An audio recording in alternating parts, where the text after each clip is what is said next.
ಕರ್ನಾಟಕ ರಾಜ್ಯ ಗ್ರಾಮ ಪಂಚಾಯಿತಿ ಮಟ್ಟದ ಮುಖ್ಯ ಪುಸ್ತಕ ಬರಹಗಾರರು ಮತ್ತು ಸ್ಥಳೀಯ ಸಮುದಾಯದ ಸಂಪನ್ಮೂಲ ವ್ಯಕ್ತಿಗಳ ಸಖಿಯರ ಮಹಾ ಒಕ್ಕೂಟದ ಸದಸ್ಯರು ಬುಧವಾರ ಜಿಲ್ಲಾ ಪಂಚಾಯಿತಿ ಸಿಇಒ ಡಾಕ್ಟರ್ ದಿಲೀಶ್ ಶಶಿ ಅವರಿಗೆ ಮನವಿ ಸಲ್ಲಿಸಿದರು.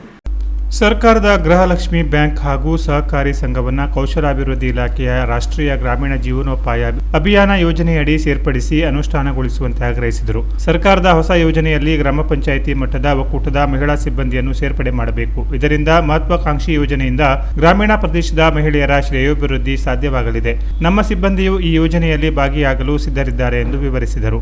ಬಳಿಕ ಜಿಲ್ಲಾ ಪಂಚಾಯಿತಿ ಸಿಇಒ ಡಾಕ್ಟರ್ ದಿಲೀಶ್ ಶಶಿ ಹಾಗೂ ಹೆಚ್ಚುವರಿ ಜಿಲ್ಲಾಧಿಕಾರಿ ಸಾಜಿದ್ ಮುಲ್ಲಾ ಅವರಿಗೆ ಮನವಿ ಸಲ್ಲಿಸಿದರು. ಒಕ್ಕೂಟದ ವೀಣಾ ಶ್ರೀಧರ್ ಹೆಗಡೆ, ನೇತ್ರಾವತಿ ನಾಯ್ಕ್, ಶ್ರೀಮತಿ ಗೌಡ, ದೇವಕಿ ನಾಯ್ಕ್, ಸುಮಾ ವಿನಾಯಕ್ ಹೆಗಡೆ, ಗೀತಾ ಪ್ರದೀಪ್ ನಾಯ್ಕ್, ಮಾಲತಿ ನಾಯ್ಕ್ ಹಾಗೂ ಇತರರು ಇದ್ದರು. 6 ರಿಂದ 7 ಜನ ಸಿಬ್ಬಂದಿಗಳನ್ನು ನಾವು ಕಾರ್ಯನಿರ್ವಹಿಸ್ತಾ ಇರ್ತೀವಿ.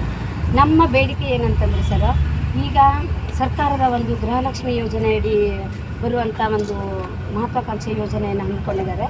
ಅದು ಗೃಹಲಕ್ಷ್ಮಿ ಬ್ಯಾಂಕ್ ಮತ್ತು ಸಹಕಾರ ಸಂಘ ಅಂತೇಳಿ. ಅದರನ್ನು ಇಲ್ಲಿ ಏನಾಗುತ್ತೆ ಅಂತಂದರೆ, ನಮ್ಮದು NRLM ಯೋಜನೆಯಲ್ಲಿ ನಾವು ಎಲ್ಲ ಸರ್ಕಾರದ ಒಂದು ಯಾವುದೇ ಸರ್ವೆಗಳು ಬಂದರೂ ಕೂಡ ಎಲ್ಲದನ್ನು ಕೂಡ ನಾವು ಈಗಾಗಲೇ ಪಂಚಾಯತ್ ರಾಜ್ ಇಲಾಖೆಯಡಿ ಬರುವಂಥ ಎಲ್ಲದನ್ನು ಕೂಡ ನಾವು ನಿಭಾಯಿಸ್ತಾ ಇದ್ದೀವಿ. ದಯವಿಟ್ಟು ಅದು ಮಹಿಳಾ ಮತ್ತು ಮಕ್ಕಳ ಕಲ್ಯಾಣ ಇಲಾಖೆಯ ಯೋಜನೆಯನ್ನು ನಮಗೆ ಮರ್ಜಿ ಮಾಡಿಕೊಟ್ರೆ ಆ ಕೆಲಸವನ್ನು ಕೂಡ ನಾವು ಮಾಡಿ ಸರ್ಕಾರದ ಈ ಒಂದು ಯೋಜನೆಯನ್ನು ಒಳ್ಳೆಯ ರೀತಿಯಲ್ಲಿ ಅನುಷ್ಠಾನ ಮಾಡ್ತೀವಿ ಅಂತ ಎಲ್ಲರ ಪರವಾಗಿ ನಾವು ನಿಮ್ಮ ಮನವಿಯನ್ನು ಕೊಡ್ತಾ ಇದ್ದೀವಿ ಸರ್. ನಮ್ಮದು NRLM ಸಂಜೀವಿನಿ ಯೋಜನೆ ಅಡಿಯ ರಾಜ್ಯ ಸರ್ಕಾರದ ಒಂದು ಯೋಜನೆ ಅಡಿಯಲ್ಲಿ 11 ತಾಲೂಕಿನ ಉತ್ತರ ಕನ್ನಡ ಜಿಲ್ಲೆಯವರು ಈ ಕೆಲಸವನ್ನು ನಿರ್ವಹಿಸ್ತಾ ಇದ್ದೀವಿ.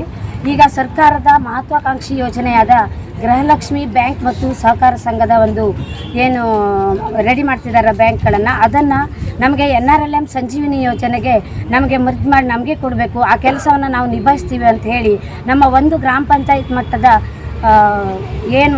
ಒಕ್ಕೂಟದಲ್ಲಿ ನಾವು ಸಿಬ್ಬಂದಿಯವರು 6 ರಿಂದ 7 ಜನ ಕೆಲಸ ಮಾಡ್ತಾ ಇದ್ದೀವಿ.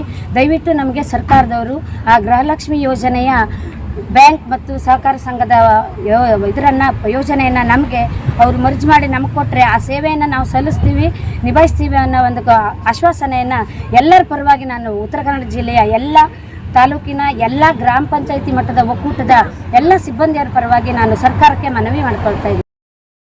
Canara plus news, Karwar.